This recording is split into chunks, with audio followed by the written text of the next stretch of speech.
When life happens, plans need to change. Shaping Change, hosted by certified financial planner Ross Marino, is dedicated to helping financial advisors better serve their clients when life takes those unexpected turns. Welcome to the Shaping Change Show. Today, I am joined by Reese Harper, CEO of Elements and founder of Dentists for Advisors. Hello, Reese.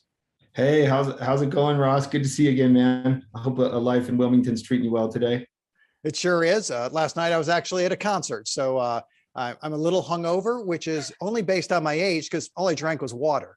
So you know you're getting old, right? Hungover, yeah, okay, I get it. Yeah, that's right. Hungover just because I wasn't in bed by 9. So, but I'm doing okay with that. So we're good. Yeah, a little exercise this afternoon. I'll be back in business.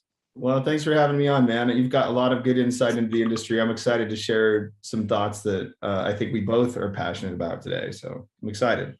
It seems like we've both seen some of the similar problems that are out there, and we're trying to attack it from different ways. How about we start with you giving some history of how you got to this point, some of the problems that you saw, and why you created Elements to begin with? Yeah, in my RIA, I started an RIA in 2007 and built that till 2020. And I was working with dentists around the US. That RIA is still running today. I'm still on the board and the largest shareholder there. I really enjoy the business of personal financial advice. I'm inspired by the young advisors that are working there, and we're adding hundreds of clients a year, and it's a great business. But during the process of working in that market, which is we'll call it pre-retiree accumulator, business owner, entrepreneurial market, because all of our customers, not all of them were business owners, half of them were, associate dentists that worked for a business owner, and the other half were the owners. We had different service models for each, but we just targeted this one niche. I started realizing that most of them were focused on like putting a Monte Carlo simulation in front of them, or a goals-based forecast. Like it just didn't matter enough to them. It wasn't compelling for them to sit and look at a future set of cash flows and then feel good about it. What they were interested in were more present day emotional challenges that they were facing with their money, and functional jobs they were trying to get done now. Like, how much liquidity should I keep, around versus put in my qualified plans? What should my estate plan look like so it's not too complicated, but that it is at least addressing some basic asset protection issues? Or how much insurance should I have? Or should I pay off this debt? Or, is this interest rate reasonable? Like, there's just a ton of things that we call at Elements, which is the company I founded after my RIA. We call these jobs to be done, financial jobs that clients are trying to get done. And there's hundreds of them that just appear as people's net worth and income changes. Like, there's these jobs that just appear, and they appear based on, usually on average, it's, not just personality driven. They're functional because someone's net worth or income level like triggers a particular planning need. And the current software market, was really only addressing one problem, one job to be done, which was when you get really close to retirement, or are in retirement, and you want to get hyper precise with modeling your cash flow. They're very good at that. But turns out that those tools were built for advisors, not for the client, and these tools originated, in the early 2000s, when the game that advisors were playing then was stealing assets from other advisors. Like, how am I going to get someone to switch? And so you have detailed performance calculations and because, if I show 8.24% return, then I'm going to beat the other guy's historical IRR that's shown in the client's performance report. And I'll show my client how I can even do better. Look, you idiot, you've been at a 60-40 portfolio. If we put you at a 70-30 portfolio, we are going to crush it, and you'll have $2 million more. And then the clients, we couldn't get people to switch because people love their people so much. Yeah. They stay with their advisors. So these tools were I think the origin really was, how do we get people to switch and bring their money to us? And they were less about emotional, like living in the present moment, enjoying life, like life planning, George Kinder-esque, or, Amy Mullen stuff at Money Quotient, or stuff that you talk about, Ross. It's these like life planning issues that are so important psychologically to people's well-being. Those were not part of what the software was designed to help support. And so I started like building a planning process in my RIA to address these emotional needs and the functional jobs, and have the conversation always be focused on today as opposed to the future. And then using some simple ratios to paint a picture of the future that isn't super concrete, so people don't get too indexed on precision. So for example, one of the indicators we use is called total term, and it's net worth divided by current annual spending. And we say, hey, nice. When that score is, big enough, like maybe in the 20s or in the 30s, that's going to be like quite a bit of money. And we could start talking about, whether work is optional. But we don't say like you can retire or when you're going to be done, because most people like should be focused on enjoying their work, like whatever their work is. Like if they don't enjoy it now, like change, right? Like you should enjoy your job, and you should enjoy your job in your 70s and your 60s and your 50s. If you want to quit when you're 40, that's fine. But like it should be, you should enjoy work and enjoy being done with work. Like these should both be enjoyable things. We don't have to be miserable working and then happy when we're not working. We can be happy working and happy when we're not. And so we don't like to get super precise with our retirement and wealth optional kind of conversations. We just like to get proximate. And then once we get out to that place and the job comes up where you have to say, I've got to be super precise now. Well, we can do that on the back end. Like we have the tools to be able to do that.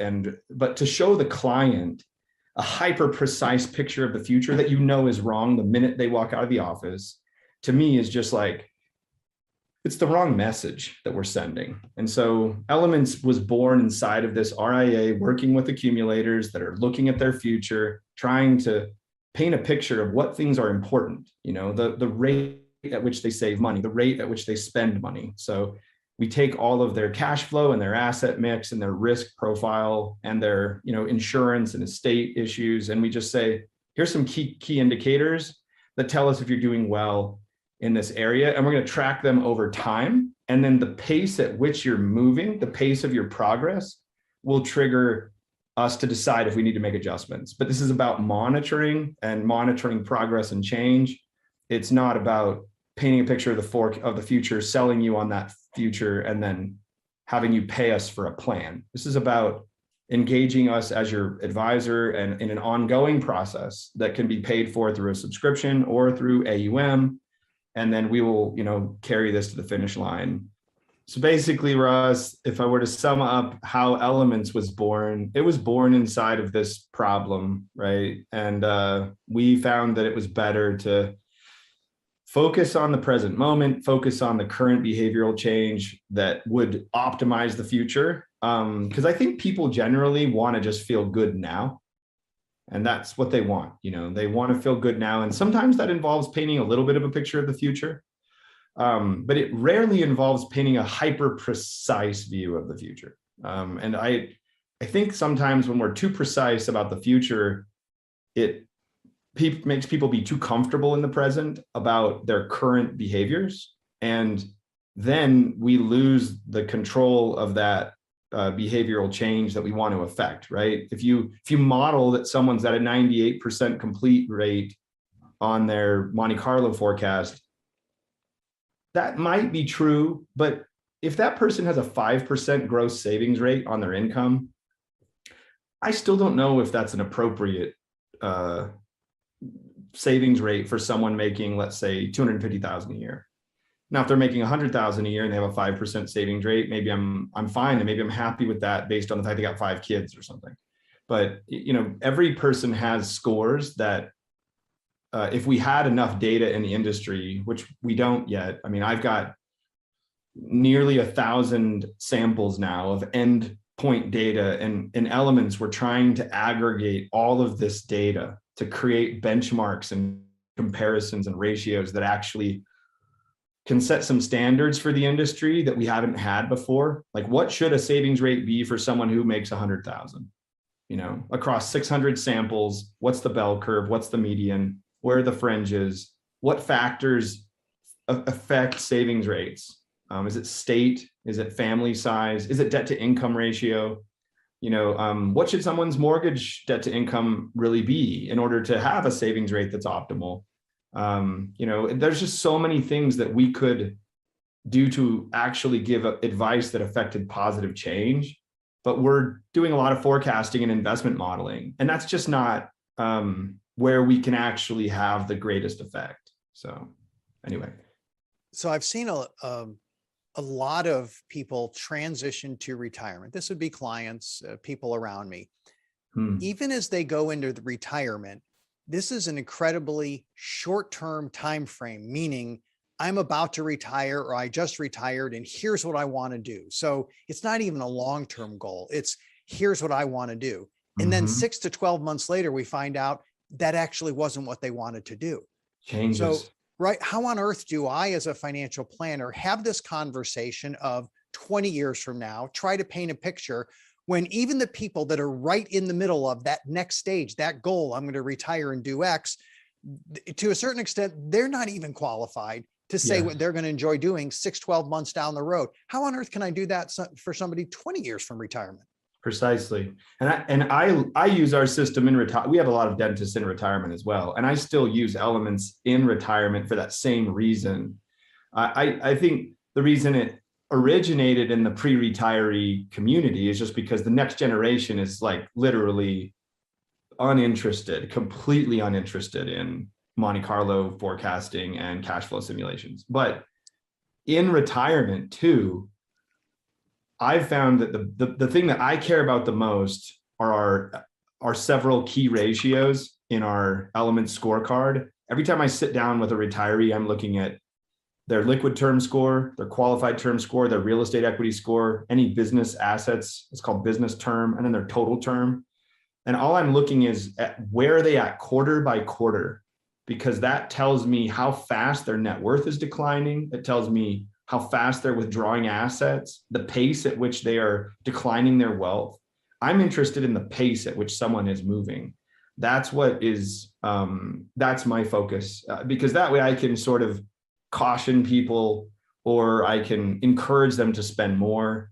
I know like where someone's imbalanced and where someone's not in terms of their asset mix and how much pressure I'm going to be putting on a particular block of assets. But I can get to that conversation with this element system that I've developed with my team. I can get to those answers within like 30 seconds instead of like the amount of inputs I have to do to create a precise model in eMoney or Right Capital or Money Guide Pro or any forecasting tool. Like it's just a heavier lift. It's a heft, to get to that point. And clients are not even engaging with these systems. So half the time I don't even know if I got accurate data because the client doesn't even engage with the portal. And so for us, it was all about getting the client to engage and own one thing, one simple thing, like see this list of assets and debts. Is it right or not? Is there anything here that I do not know about? That's all I need you to do. But I need you to do it like once every 3 months. And I need you to confirm it with me by clicking little green check boxes to tell me that, yes, this looks right to you. Because I can't know everything all the time. And that's what Elements focus is for the client engagement piece is we created a really simple mobile application that's native designed. It's not a website. It's actually native code. So it feels really smooth and easy and it doesn't ever like stop and not load and it's not ever broken and they don't have to log in with their traditional kind of login process. It's all using, the latest kind of native code because even seniors, they love, Facebook and Instagram. They can pull up something and hit buttons as long as it's simple. And so that's all we've done is created a really simple quarterly review process where the client every quarter just confirms their data. And that way, and then in my system, I know who's confirmed data, who has not confirmed data, whose data is aging. If there's a data point that's out of date that I can't trust because it's a manual entry, my system's telling me this is an aging data point, and it'll let me ping the client and say, hey, you forgot. And I'm training clients to maintain their own personal financial statement. And that to me is just going to change the efficiency of planning. It'll allow advisors to add so much more value in these conversations, get down to the heart of the matter, the present conversations, as opposed to like, talking about data for the first 15, 20 minutes of a meeting. So anyway. So we're always getting questions of what's going to happen in the future, right? I know you don't have a crystal ball, Ross, but what do you think? People love those questions. We don't like uncertainty. So the brain wants to know, what do you think 10 years, 20 years down the road? Am I on track? Even though those variables are going to change. How do you use elements, or how do you balance the client's desire to want some type of certainty in the future, or as close as they can, with, I actually don't know what's going to happen in the future. However, I know these are the things that we need to do today. Let's just focus on that. How do you do that? So I pull up their scorecard and I tell them, hey, this total term score, net worth divided by spending, we're going to have to get that to be, north of 20, probably, to have a shot at really being comfortable. And if all of your net worth is in your house, that's going to be kind of complicated. So a 20 score net worth divided by spending would be possible to retire and be comfortable, but probably not, you're not going to be passing on a lot of wealth to your family, right? A 20 score is essentially saying spending is 5% of net worth. That's the same thing as saying a 20 score. So I think it's possible, but 5% of net worth is still requiring you to pull liquidity from a primary residence. That's going to leave their property with some debt on it. So that's not ideal, but I don't like to discourage people and say it's not possible. It's dude, you had 20 years worth of net worth piled up, and you want to just cut your living expenses slightly, you're going to be able to make it. But if you're at a 10 score, 10% of your net worth in spending per year, that's not going to really fly. And I always just say, if you're at a 30 or a 40, if you're at a 40, that's 2.5% of your net worth going to spending. If you're at a 30 score, that's 3.3% of spending from your net worth. I just paint that picture. And I say, right now you're at a 7. Last quarter, you were at a 6.5. Every quarter, we're kind of moving forward, and we'll see where we're going to end up. But hey, anything that ends up happening is going to be great. You're going to be, whether you're at a 20 or a 40, we can make life amazing. So don't stress it too much. Just know that the bigger we get your net worth relative to your spending, because that again reinforces that spending is the critical factor here. Always reinforcing spending. Spending's the factor. Spending's the factor. Spending's the factor. And that way they never really think it's all about investment growth. And they never always think it's about accounts that I'm managing. It's about debt reduction. It's about investment growth. It's about asset growth. It's about business growth. It's about real estate appreciation. It's all of these things. And then once they have that general picture, they're okay. And then I reinforce the current behaviors. Your savings rate is 14%. For someone making $300,000 a year, I typically see someone at 21 to 22% of gross income. That means we need to increase your savings deposits by $1,500 a month in order to be at our median client average. I have 400 samples to look at here, and I know that you're below the median by 6%.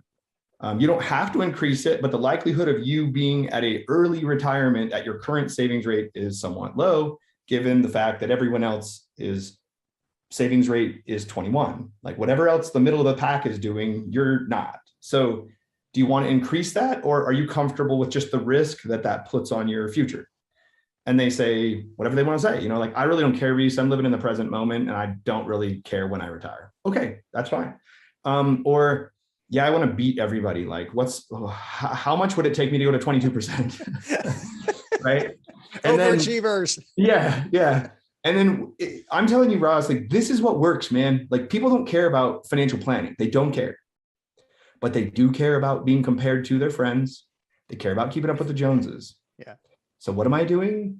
I'm giving them keeping up with the Joneses, but I'm giving them the things that they should be keeping up with.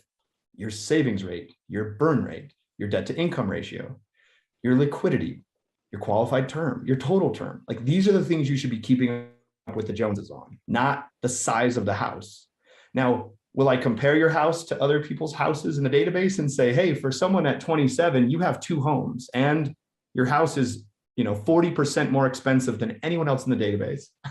Like, yeah, if I had to do that to help them see, and I don't want to be the bad guy. I don't want to be like the subjective bad guy that's like, well, it's just my opinion that you're not saving enough. That was never like motivating enough for my customers. They always wanted to know, well, what's Tom doing?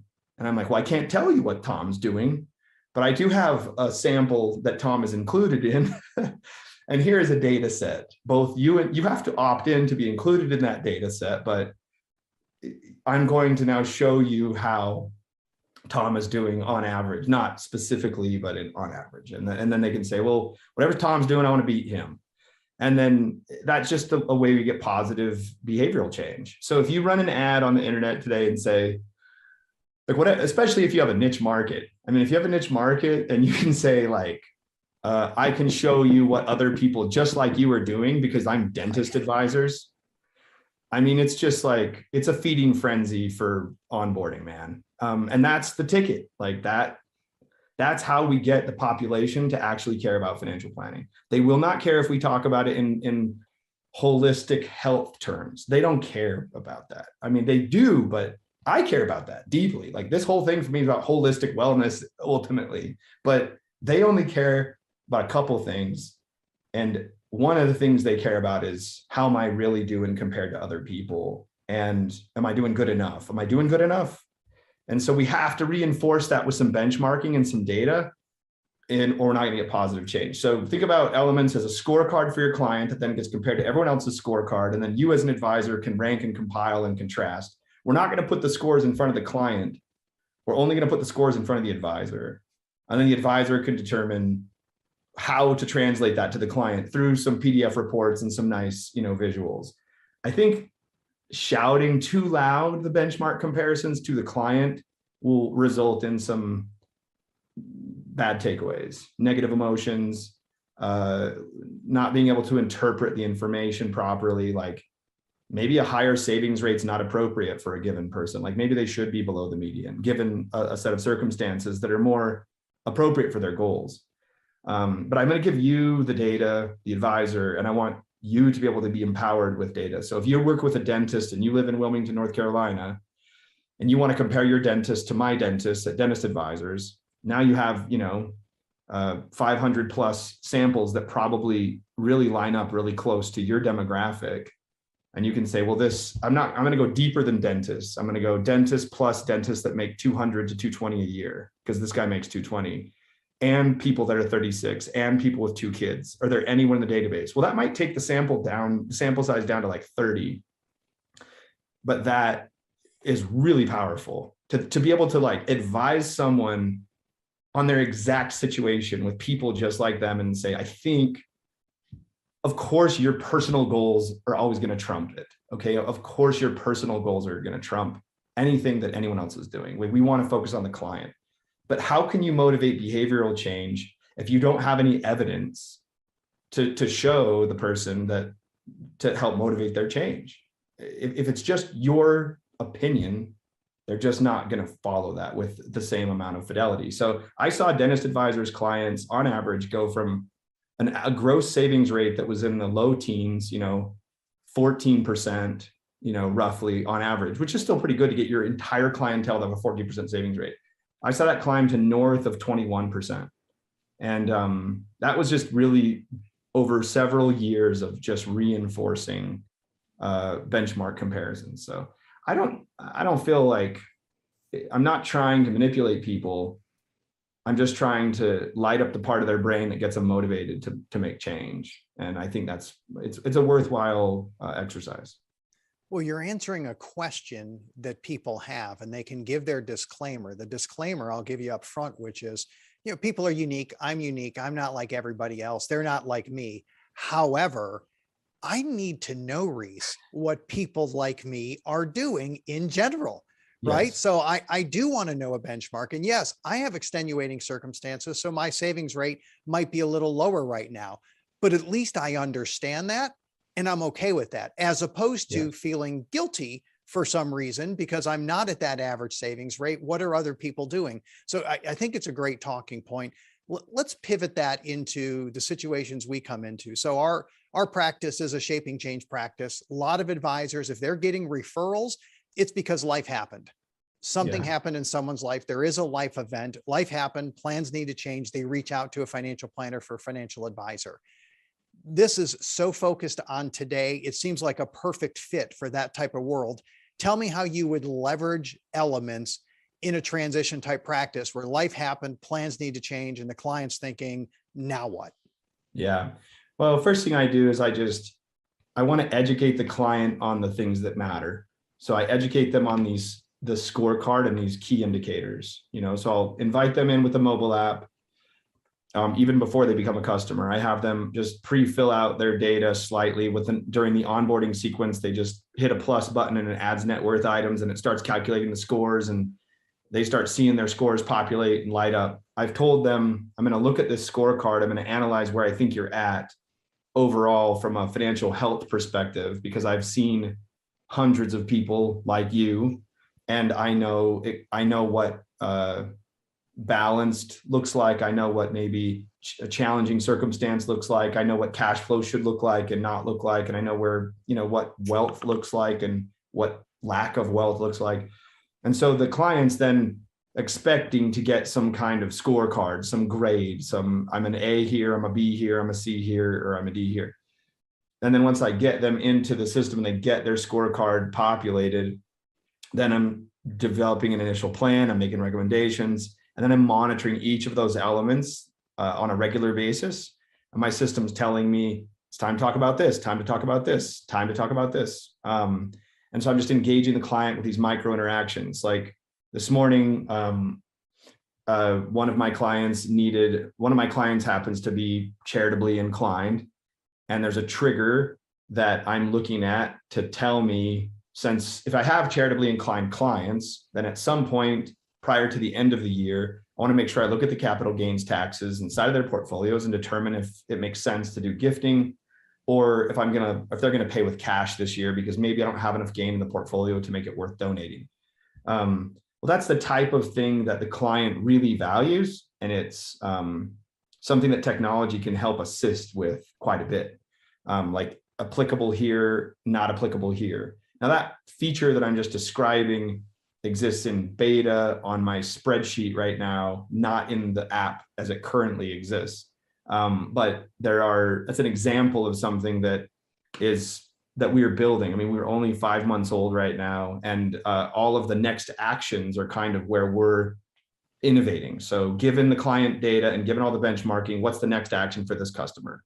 And we think technology can surface those things to the advisor better than the advisor trying to figure it out with hundreds of people and hundreds of relationships. Like it's hard to remember every next action to take with every customer.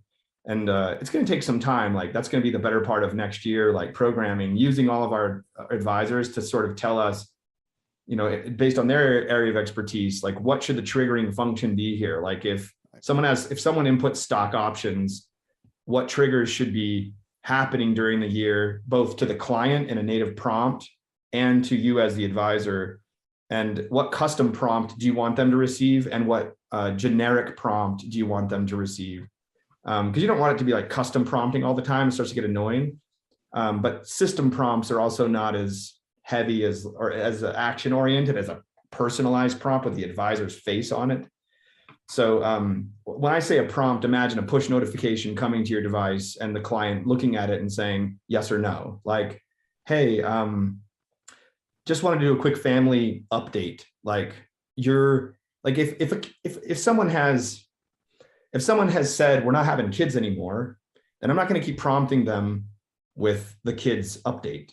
But every year or two, like I've got to be able to really make sure that I'm not missing a child. I've had dozens of clients whose tax returns don't reflect a child they've had in the last couple of years, and their CPA didn't know, and I didn't know. And then all of a sudden I'm like, oh, you got a kid? Okay.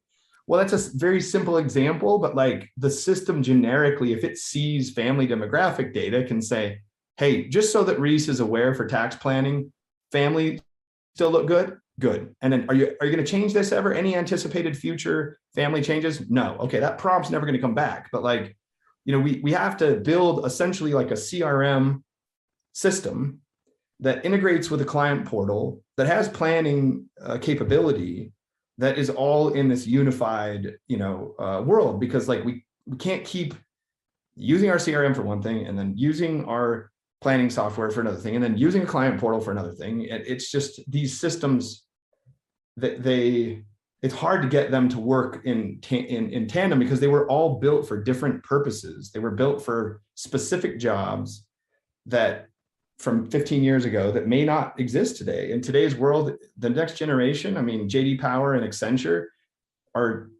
they're just saying everyone wants holistic planning.